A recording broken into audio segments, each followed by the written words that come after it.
bukannya nanas bisa menyebabkan keguguran tuh mitos? Mitos, tapi Itu ada mitos. faktanya. Ada faktanya gini. Jadi nanas itu memang dia mengandung bromelain ya Mas ya, enzim yang bisa menyebabkan kontraksi rahim nih, bisa menyebabkan keguguran.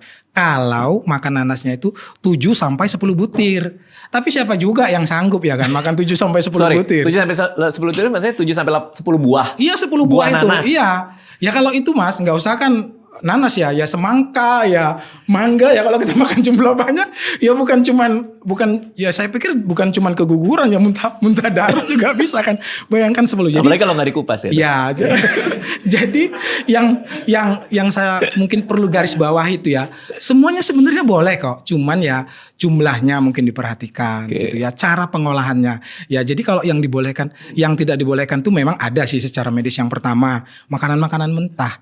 Ini penting Mas diluruskan. Karena banyak orang tuh kayak di masyarakat kami tuh kan, mereka menganggap seperti susu mentah, telur mentah itu justru katanya puding untuk membuat lebih sehat, lebih bergizi. Padahal faktanya enggak. Itu yang justru dilarang pada ibu-ibu hamil. Karena, apa bakterinya mungkin ada komplikasi? Betul.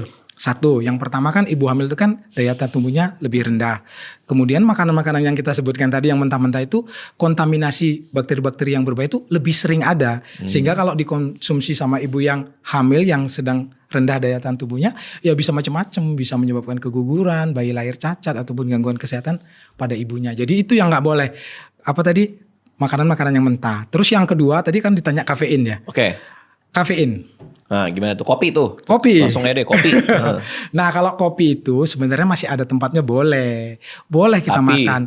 Tapi ya seperti saya karena tadi jumlahnya yang masih diperbolehkan tuh mungkin sekitar 200 mg. 200 ml ya sekitar 1 gelas lah.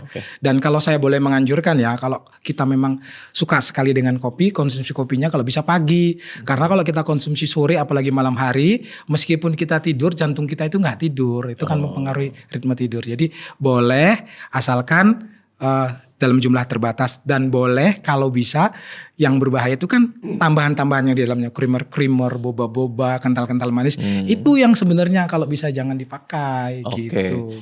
Tapi capek nggak sih dok menjelaskan hal yang sama berulang-ulang ke pasien-pasien bertahun-tahun, sehari 60, itu kan pasti kan penjelasannya banyak yang berulang kan? Iya, Mas, saya terima kasih ya. Kenapa Mas tuh? bertanya seperti ini, karena ini kan sering sekali tuh kan kadang-kadang orang-orang tuh males tuh sama dokter itu, julid, males ditanya aja, diem aja gitu. Karena gini Mas, kondisinya seperti yang Mas katakan tadi, kita berada di dimensi yang berbeda.